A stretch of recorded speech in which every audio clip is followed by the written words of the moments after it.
Hi everyone, welcome to another episode of Rita's Book Club. On this episode, I'm reviewing On the Way to the Wedding by Julia Quinn. This is the last book of the Bridgerton series, and I was so excited to read it and finish it.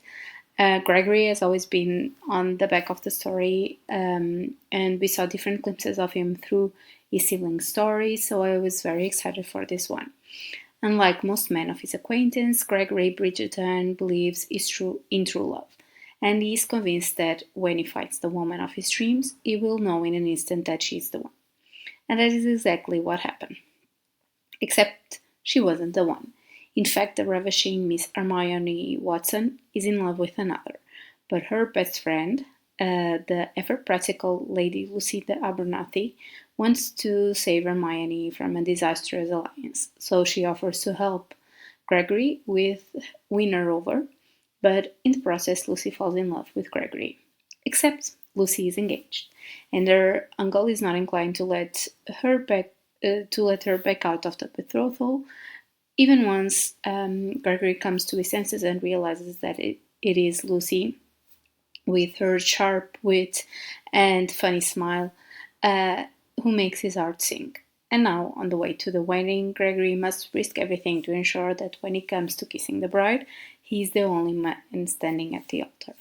So, this was such a fun and cute read. I was really excited for this book because I felt like we hadn't learned a lot about Gregory through the other books.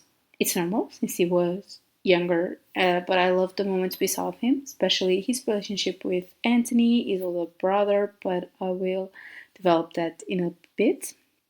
Uh, First of all, I was obsessed with the misdirect that Julia started the book in. I was really confused who was actually going to be the bride in the first chapter, and I loved how we later on see the whole scene. It was very funny and lovely, especially after we see Gregory and Lucy falling in love with each other through the book. Starting with Gregory, as I was saying, he was such a fun and lovely character. He was always a shadow on his siblings' stories, but it was so sweet to see him man up and to actually grow up in front of our eyes. It was sweet, loving, and caring, but so witty and funny. I loved his banter with his brothers and the emotional talks he had with his mother, but his relationship with both Anthony and Kate was my absolute favorite. They were kind of like his other parents, and we all know Anthony was actually his father figure, but he looked up to them and they were his definition of true love. It was very sweet. And Lucy was such an independent and lovely woman. I loved how fierce and funny she was, but also how very rational and organized. She knew what her duty was, and she loved her brother and best friend a lot. It's why she wanted to see them both be happy, even at the cost of her own happiness. Even if she had to, I found her such a beautiful soul, and it was no wonder that Gregory fell completely in love with her without even realizing it.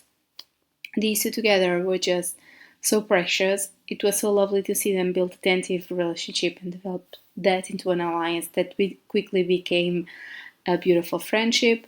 But the honesty of their love was amazing. They built such a simple and strong relationship that we as readers weren't able to see them with other people.